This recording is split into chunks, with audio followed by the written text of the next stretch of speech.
Hello friends, welcome to my channel. आज इस video में मैं आपको बता रही हूँ फ्रैक्शन इन लोएस्ट टर्म।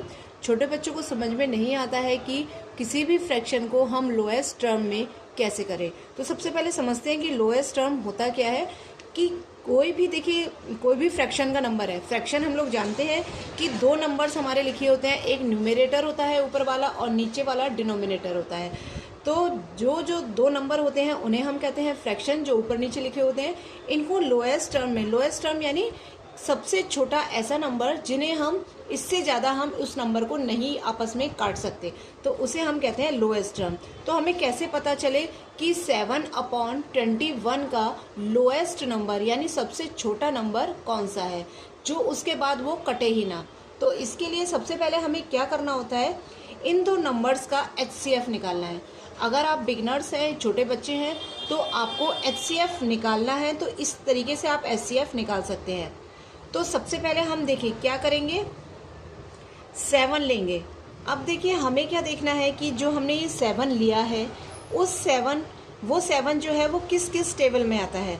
तो देखिए 7 एक तो 1 की टेबल में आता है और 7 खुद अपनी ही टेबल में आता है। तो ये क्या हो गया, 7 के फैक्टर्स हो गए। नेक्स्ट जो नंबर है वो है आपका 21। अब हमें 21 देखना है कि किस किस टेबल में आता है। एक तो 21 1 के टेबल में आ सकता है, एक 3 के टेबल में आ सकता है और एक 7 के टेबल में आ सकता है। 7 3 जा होते हैं और 3 7 जा 21 होते हैं।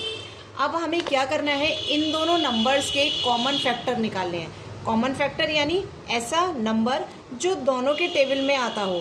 तो आप देख सकते हैं ये जो 1 है ये दोनों के टेबल में आ रहा है, यानी 1 में भी आ रहा है और 7 में भी आ रहा है और 21 में भी आ रहा है।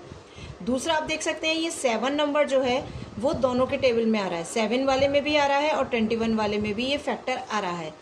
तो अब हमें क्या करना है, 1 और 7, तो इसमें से जो नंबर सबसे बड़ा है वो हमारा इसका HCF निकल आया। सबसे पहले हमने क्या फाइंड किया है, इसका HCF। तो HCF इसका कितना आया, 7। अब क्या करना है, अब दोबारा से हमें वही नंबर यहाँ पर लिखना है 7/21। तो अब हमें क्या करना है, डिवीज़न का साइन लगाना है। अब डिवीज़न के आगे हमें, अब हमारा HCF हमें पता चल गया 7 है, तो यहाँ पर हम 7 लिखेंगे। फिर हमें एक डिवीज़न यहाँ भी लगाना है 21 के आगे, उसमें भी हमें 7 लिखना है। अब बस इसे कुछ नहीं करना, 7 का टेबल में 7 कहाँ पर आता है, 1 पे आता है। 7 1 जा 7। 7 के टेबल में अब 21 देखना है हमें कहाँ पर आता है, वो आता है हमारा 3 पर। तो 1/3 इसका लोएस्ट टर्म हो गया। तो ये इसका क्या हो गया, आंसर। तो इस तरह से हम निकालते हैं किसी भी फ्रैक्शन का लोएस्ट टर्म। एक एग्जांपल और मैं आपको बता देती हूँ। जो सेकंड एग्जांपल है वो है 8/20। तो सबसे पहले हमने क्या बताया था कि सबसे पहले आपको 8 लेना है और 8 के फैक्टर्स करने हैं, यानी ये देखना है कि 8 हमारा किस किस टेबल में आता है। तो 1 के टेबल में आता है 8 हमारा, 2 के टेबल में आता है, 4 के टेबल में आता है और उसके बाद वो खुद अपने ही टेबल में आता है। उसी तरह हमें 20 देखना है। अब 20 हमारा किस किस टेबल में आता है, 1 में आता है, 2 में आता है, फिर 4 में आता है, 5 में आता है और फिर आता है उसके बाद 10 में और फिर अपने टेबल में आता है यानी 20 में आता है।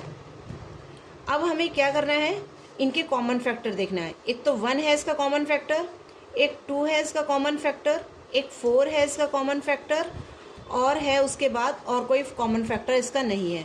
तो कॉमन फैक्टर हमारे पास 1 2 एंड 4, ये 3 हमारे पास कॉमन फैक्टर आ गए। तो सबसे बड़ा नंबर कौन सा है इसमें, 4। तो 4 इसका क्या हुआ, HCF निकला। HCF इसका 4 आया। अब हमें क्या करना है कि 8/20 लिखेंगे हम और डिवीज़न का साइन दोनों साइड लगाएंगे, ऊपर भी और नीचे भी। तो 8 डिवाइड बाई 4, 20 डिवाइड बाई 4। तो अब हमें क्या करना है, 4 के टेबल में 8 कहाँ पर आता है, 2 पर। 4 2 जा 8, अपॉन का साइन लगाएंगे। फिर 4 के टेबल में हमें देखना है 20 कहाँ पर आता है, 5 पर। तो ये इसका इस तरह से लोएस्ट टर्म बन गया। ये 2/5 इसका लोएस्ट टर्म आंसर आ गया।